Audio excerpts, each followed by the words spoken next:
नमस्कार, मी मनुश्री पाटील. टाइम्स नाव मराठीमध्ये आपलं स्वागत आहे. अर्थातच आपण बघतो लोकसभेचे आता वारे वाहत आहेत. सीट्स आता लवकरच डिक्लेअर होणार आहेत, कारण तारीख जाहीर झालेली आहे. त्यामुळे प्रत्येक जण कामाला लागलेला आहे आणि यंदाची लोकसभा खूप वेगळी असणार आहे, कारण पक्षांमध्ये फूट पडल्यामुळे अगदी वेगवेगळ्या प्रकारे आपण बघतो उमेदवार आता रिंगणात उतरलेले बघायला मिळत आहेत. अनेक पक्ष यामध्ये सहभागी झालेले दिसत आहेत.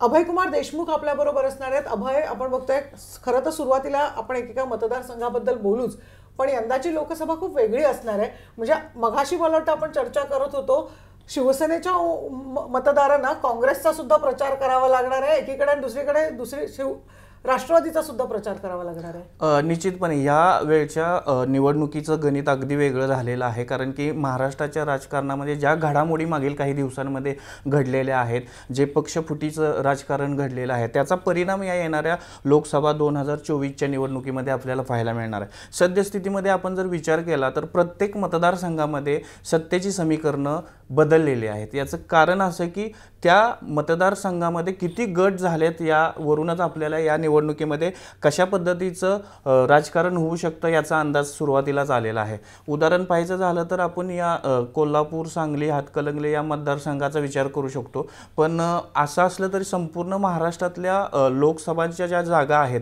त्या राष्ट्रवादी काँग्रेस असेल, शिवसेना असेल यांच्या फुटाफुटीच्या राजकारणामुळे वेगळ्या दिशेने मतदार राजा कुठेतरी गोंधळलेला बघायला मिळणार आहे. निश्चितच सीट्स आता जाहीर होतात, उमेदवार जाहीर होतात, पण उमेदवारी जाहीर करण्यामध्ये सुद्धा रस्सीखेच प्रत्येक पक्षामध्ये बघायला मिळत आहेत. सुरुवातीला जर आपण पश्चिम महाराष्ट्राचा जर विचार केला आणि साधारणतः आपण बघतो की माढा, कोल्हापूर आणि जर सांगलीचा जर आपण विचार करायला गेलो तर या सगळ्यामध्ये बघायला मिळते. जर सुरुवातीला आपण मवियाचा विचार करू, कारण मवियाची चर्चा खूप सुरू आहे, कारण सांगली नेमकं कोणाच्या पारड्यात जाणार याबद्दल खूप उत्सुकता आहे आणि त्याच्यावरनं बैठकांचं सत्र सुरू आहे.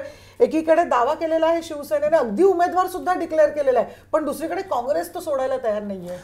निश्चितपणे सांगली लोकसभा मतदारसंघाचा विचार करायचा झाला तर तिथं एक वलय असलेलं नेतृत्व होतं, ते म्हणजे वसंतदादा पाटलांचं. आणि या दादा पाटलांच्या घराण्याचं त्या ठिकाणी अनेक वर्ष वर्चस्व होतं, त्या घरामध्ये सत्ता होते. मात्र मध्यंतरीच्या काही काळानंतर ती सत्ता त्या ठिकाणी बदलत गेली आणि काही ठराविक संस्था सोडल्या तर सत्तेचं जे मेन जे ठिकाणं आहेत, लोकसभा असेल, आमदारकी असेल, यामध्ये ही गणितं बदलत गेली. आता या ठिकाणी हा काँग्रेसचा बालेकिल्ला समजला जात होता, मात्र आता मागील 2 निवडणुकांपासून हा काँग्रेसचा बालेकिल्ला नाही असं देखील म्हटलं जातं, कारण की त्या ठिकाणी भाजपची सीट निवडून आलेली आहे. मुळात दादा घराण्याचं त्या ठिकाणी राजकारण अनेक वर्ष चाललेलं आहे. दादांनी महाराष्ट्रामध्ये अनेक वर्ष सत्ता केंद्र राबवलेलं आहे, त्यामुळे तिकडं काँग्रेसचा बघण्याचा एक दृष्टिकोन वेगळा होता. आणि यामध्येच आता काँग्रेस भावनिकरित्या सुद्धा सांगलीला जोडलं गेलेलं आहे. अनेक वर्ष त्या ठिकाणी जर काँग्रेसला त्या मतदारसंघामध्ये साथ मिळालेली असेल तर निश्चितपणे काँग्रेस पक्ष सुद्धा भावनिकरित्या त्या मतदारसंघाशी जोडला गेलेला असणार, हे सांगण्याची काही वेगळी गरज नाहीये. कारण की आता पिढी बदलत गेली, मात्र तो जो शिक्का लागलेला होता की हा काँग्रेसचा बालेकिल्ला आहे तो तसाच आहे. एकंदरीत मतांची संख्या कमी झाली असेल, परंतु जो मतदार आहे तो काँग्रेसशी जोडला गेलेला आहे आणि त्यांची इच्छा आहे की आमचा परंपरागत मतदारसंघ आम्ही दुसऱ्याला कसा देऊ, ही एक भावना तिथं. पण मग आता जे चंद्रहार पाटील यांचं परस्पर नाव डिक्लेअर झालेलं आहे की शिवसेनेचं म्हणणं आहे की तो आता आम्ही घेतलेला आहे, अर्थातच त्यासाठी गणितं कोल्हापूरची सुद्धा आहेत. मग कितपत फरक पडेल चंद्रहार पाटील यांचं जर नाव खरंच घोषित झालं, अर्थातच ते अजूनही डिक्लेअर झालेलं नाहीये किंवा अजून निश्चित झालं नाही, पण कितपत फरक पडू शकतो? जागांची समीकरणं जोडण्यासाठी ही सगळी पळापळ किंवा धावपळ चाललेली आहे पक्षांची.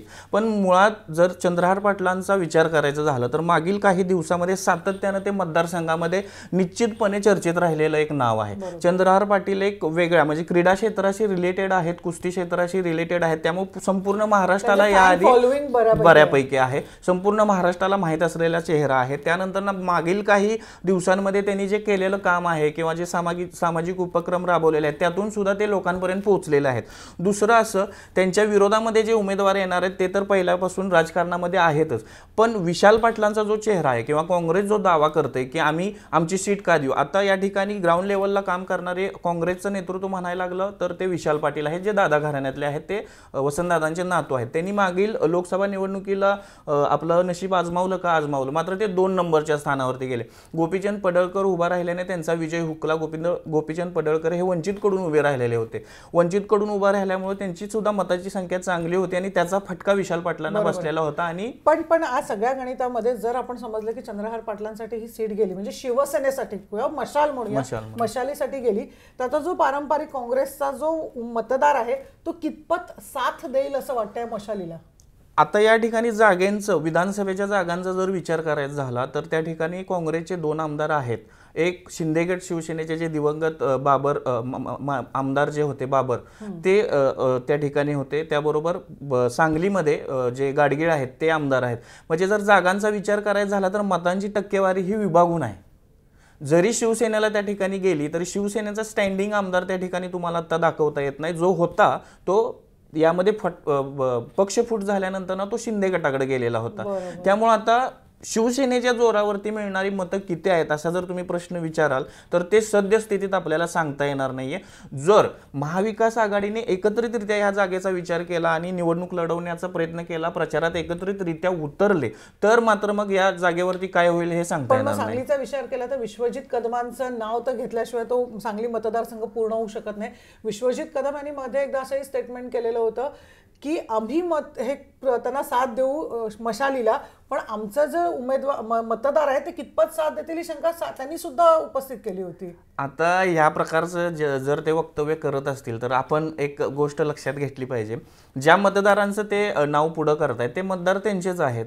मग जर ते असं म्हणत असतील तर मग विधानसभेला हे मतदार त्यांचं ऐकतील हे कशावरनं? जर आत्ता एक नेतृत्व म्हणून जर ते समोर येऊन असं म्हणू शकत नसतील की माझ्या मतदारसंघामध्ये किंवा माझा जो मतदार आहे तो काँग्रेसचा आहे, तो मदत करेल असं जर साथ देईल असं म्हणू शकत नसतील तर मग विधानसभेला हे गणित तुम्ही कसं ठरवू शकाल? हा प्रश्न उपस्थित करणं गरजेचंच आहे. त्यामुळे ही कुठेतरी एक भूमिका वेगळी आहे जी गणित आपल्याला समजणार नाही. तीच मेख मला वाटतं आहे आपण बघा, त्यामुळेच कुठेतरी नाना पटोले अडून बसलेले आहेत. नाना पटोले काँग्रेस, खरं तर काँग्रेसचे ज्येष्ठ नेते अडून बसलेले आहेत की नेमकी ही जागा कोणाला देणार आहे. अर्थातच महायुतीची ही गणित आहेत, पण दुसरी मवियाची गणित आहेत. महायुतीमध्ये नेमकं काय चाललंय, महायुतीकडनं सांगलीमधनं नेमकं कशा प्रकारे वातावरण तयार झालेलं आहे?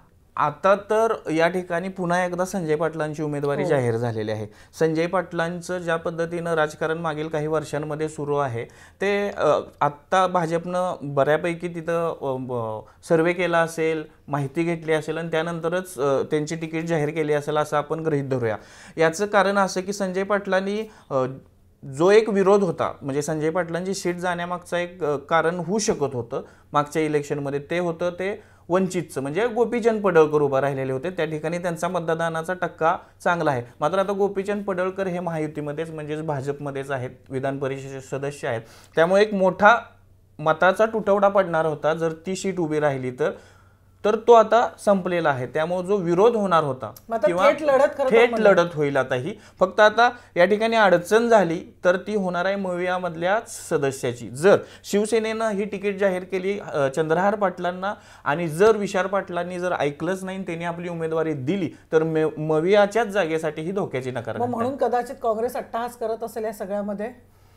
अट्टहास म्हणजे परंपरागत जे मतदार, काँग्रेस अगदी थेट नाना पटोले बोलले सुद्धा आहेत की आम्ही आमचे परंपरागत हा सोडणार नाहीये. एक तर सांगली आहे, मुंबईचे आणि भिवंडीचे जे काही मतदार अगदी जागांची जी वाटाघाटी आहे याच फॉर्म्युला त्यांचा ठरत असेल की जो आमचा परंपरागत मतदारसंघ आहे, जिथं आमच्या मतांची टक्केवारी चांगली आहे आणि अनेक वर्ष त्या ठिकाणी जर आम्ही नेतृत्व करत असू तर सध्याच्या घडीला आम्हाला ती जागा हवी असं म्हणू शकतात.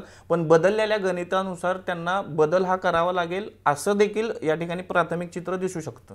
अर्थातच त्यामुळे आता नेमकं काँग्रेस कशा प्रकारे यातून खरं तर मार्ग काढतंय हे बघणं खूप गरजेचं असणार आहे. काय वाटतं, पण आता जरी काँग्रेस अट्टहास धरून बसली की सांगली आम्हाला हवी आहे, चंद्रहार पाटील ते कुठेतरी आता उमेदवार जाहीर झालेले आहेत, मग ह्याच्यामध्ये शिवसेनेच्या जर बाजूने विचार केला तर आता शिवसेना किती साथ देईल काँग्रेसला वाटतं? नाही, विचार करायचा झाला तर या ठिकाणी सामोपचारानं गोष्टी घडल्या तरच पुढची गणितं जुळणार आहेत.